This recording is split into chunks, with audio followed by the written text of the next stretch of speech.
नमस्कार আমার প্রিয় সকল বন্ধুরা কেমন আছেন সবাই আশা করছি আপনারা সবাই ভালো আছেন সুস্থ আছেন সবাইকে জানাই শুভ সকাল সকালবেলা এখন বানিয়ে নিচ্ছি একটু দুধ চা কারণ কি ওই যে সোনা পাপা কালকে না দুধটা সব খায়নি একটু দুধ বেঁচেছিল তো সেই দুধেরই করছি এখানে দুধ চা তো দুধ চা খেতে কার কার ভালো লাগে আমার তো ভীষণই ভালো লাগে মানে দুধ চা খেতে আর এখানে দেখো সকালবেলা এখন বানানো হয়ে গিয়েছে সকালের জলখাবার তো সেটাই এখন রেডি করছি আর আজকে সকালবেলা বানিয়েছি একটু কুমড়ো আলু দিয়ে পাতলা করে ঝোল আর করেছি রুটি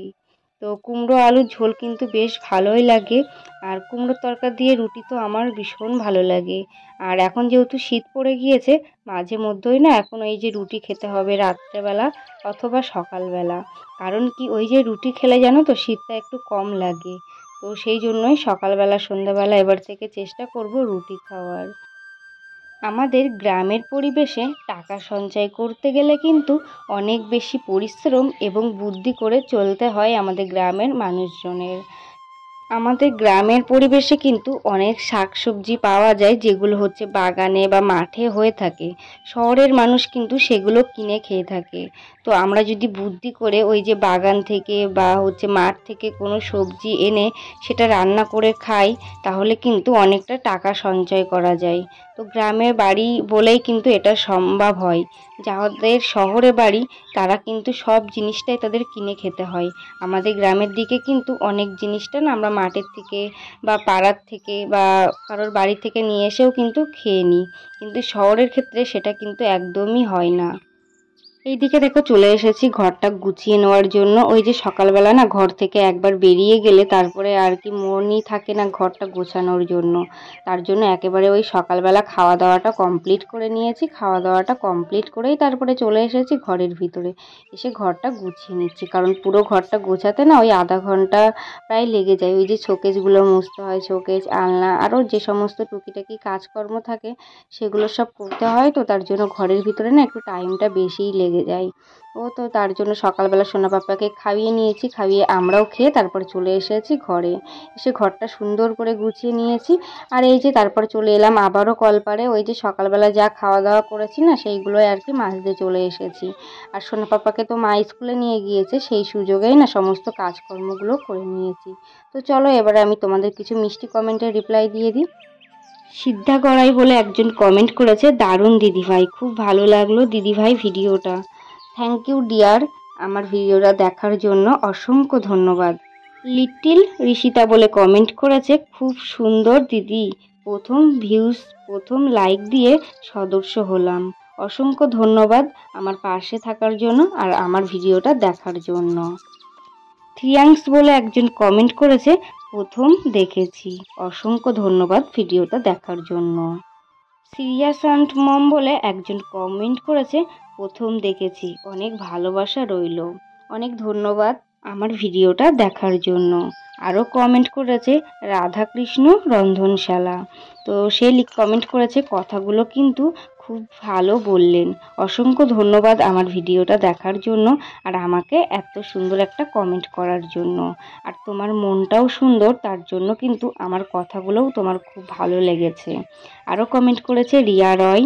রূপা দেবী অফিসিয়াল তো সবাইকে অসংখ্য ধন্যবাদ আমাকে এত ভালোবাসা দেওয়ার জন্য সবাই এইভাবে আমার পাশে থেকো আমি অনেকটা দূর আগাতে চাই তোমরা পাশে না থাকলে আমি সেটা কখনোই পারবো না আর কি ওইদিকে তো তোমাদের সাথে কথা বলতে বলতেই আমার থালা বাসনগুলো মাজা কমপ্লিট হয়ে গিয়েছে তারপরে এই যে এখানটাই হচ্ছে সব আর থালা বাসন উপর করে রেখে দিচ্ছি জলটা ঝরে যাবে তারপরে আর কি ওই যে র্যাক আছে সেই র্যাকের ভিতরে সুন্দর করে তুলে থবো নাহলে এই যে ভিজে থালাগুলো তুলে না ওই যে একটা গন্ধ হয়ে যায় বা দাগ দাগ মতন উঠে যায়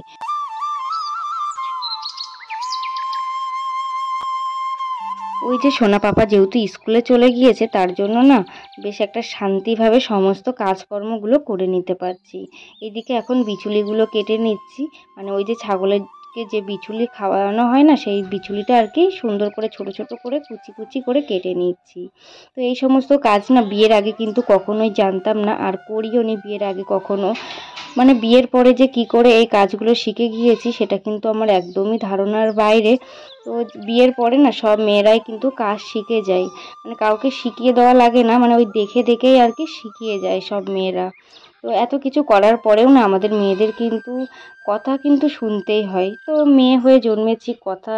শুনতে হবে, এটা স্বাভাবিক। আর এইদিকে দেখো ওই যে আমি বললাম না আমাদের গ্রামে যেহেতু বাড়ি, তো গ্রাম থেকে মানে মাঠের থেকে তুলে এনেও আমরা অনেক জিনিস আর কি খাওয়া দাওয়া করতে পারি। তো তেমনই এই কলমি শাকগুলো না ওই ঠাকুমা মাঠে গিয়েছিল, তো সেখান থেকে এই কলমি শাকগুলো তুলে এনেছে। তো সেগুলোই হচ্ছে আজকে দুপুরবেলা আর কি রান্না করব। দেখো শহরের দিকে যদি এই কটা কলমি শাক কিনতে যেতে তাহলে কিন্তু 10 টাকা করে নিয়েই নিত। আর আমাদের গ্রামে যেহেতু বাড়ি না, ওই যে মাঠের থেকে তুলে এনে একটু বুদ্ধি করে খেলেই আর কি সংসারটা সুন্দরভাবে চলে যায়। এই যে 10 টাকা করে অনেকেই কিনে খায়, গ্রামেও অনেকে কিনে খায় যারা আর কি মাঠে যায় না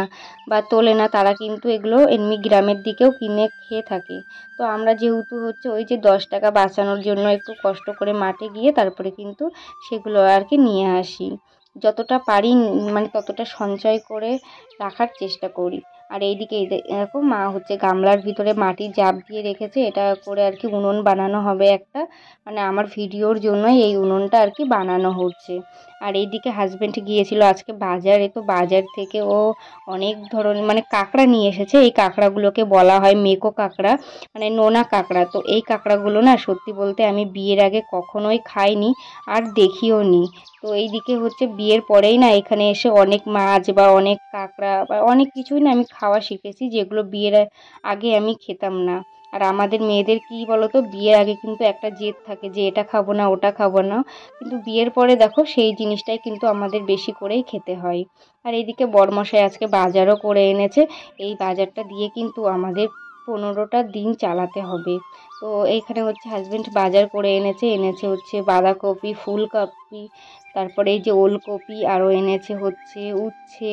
আরও অনেক ধরনের মানে সবজি, যে সমস্ত সবজি এবছরের মানে ফার্স্ট আর কি খাওয়া হবে, অনেকগুলো সবজি এনেছে। আর বাজারে এত পরিমাণে সবজির দাম, মানে সবজির গায়ে হাত দিলেই না গায়ে ঠোলা উঠে যাওয়ার মতন এত পরিমাণে বাজারে সবজির দাম। তো যাই হোক খেতে গেলে কিন্তু হচ্ছে কিনতেই হবে, কারণ সবটা তো আর এই যে গ্রাম থেকে মানে হয় না। যতটা সম্ভব মানে জোগাড় করতে পারি ততটা জোগাড় করে খাই, আর যখন না পারি যেগুলো সেগুলো কিনতেই হবে। আর এইদিকে দেখো এই যে সমস্ত বাজার করে এনেছে, এখানে হচ্ছে ওই যে ভেন্ডি, ভেন্ডি না বরবটি, বেগুন, তারপরে আরও যে সমস্ত সমস্ত রকম বাজার করে এনেছে। তো সত্যি বলতে আমাদের মহিলাদের না এইরকম যদি মানে বাজার দেখি না মনটা কিন্তু ভীষণ ভালো লাগে। আমার তো ভীষণ ভালো লাগে যখন না ব্যাগ ভর্তি করে করে বাজার আনে, বেশ মনটা একটু শান্তি লাগে। না আর কদিন হচ্ছে কি খাবো কি খাবো এটা ভাবতে হবে না, বা কোথাও গিয়ে তরকারি জোগাড়ও করতে হবে না, যেটা এনেছে এটা বেশ চলে যাবে। তো এরকমটা কিন্তু আমার ভীষণই হয়। আর যখন রান্না করি তখন কিন্তু মানে ভেবে পারি না কি রান্নাটা করব, মানে যখন সবজি অনেক ধরনের থাকে এটা রাঁধবো না ওটা রাঁধবো, এটা করেই কিন্তু বেশ কিছুটা সময় চলেই যায় আমার ওই যে ফ্রিজের সামনে দাঁড়িয়ে ভাবতে ভাবতে। এইদিকে হচ্ছে সমস্ত হচ্ছে প্যাকেজ করে নিয়েছি, এবার ফ্রিজের মধ্যে ঢুকিয়ে দেবো। আর ফ্রিজের ভিতরে যেহেতু সবজি রাখতে গেলে না একটু প্যাকেজিংটা ভালো করে করতে হয়, যেন ভিতরে হাওয়াটা না ঢোকে সেই কারণে। তো এখানে হচ্ছে আলু পেঁয়াজগুলো এখন এই যে এই থাকাটায় আর কি এই র্যাকটায় রেখে দিচ্ছি সুন্দর করে গুছিয়ে। আর এই যে সুন্দর করে সংসারটা গুছিয়ে মানে সুন্দর করে পরিপাটি করে রাখার চেষ্টা করি যতটা পারি। আর তোমরা এখনও পর্যন্ত যারা আমার ভিডিওটি দেখছো, যদি ভিডিওটি কোথাও ভালো লেগে থাকে তাহলে একটা লাইক কমেন্ট এবং চ্যানেলটা সাবস্ক্রাইব করো।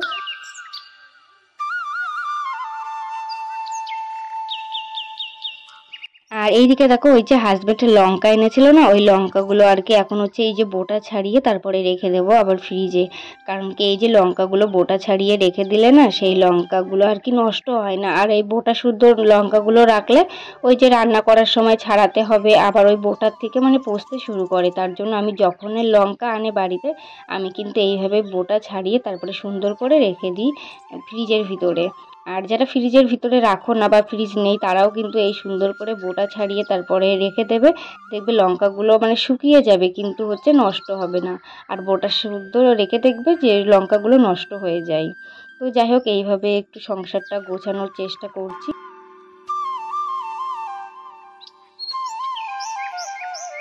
আর এইদিকে দেখো আমার ঘরটা না সুন্দর করে সাজিয়ে নিয়েছি। আর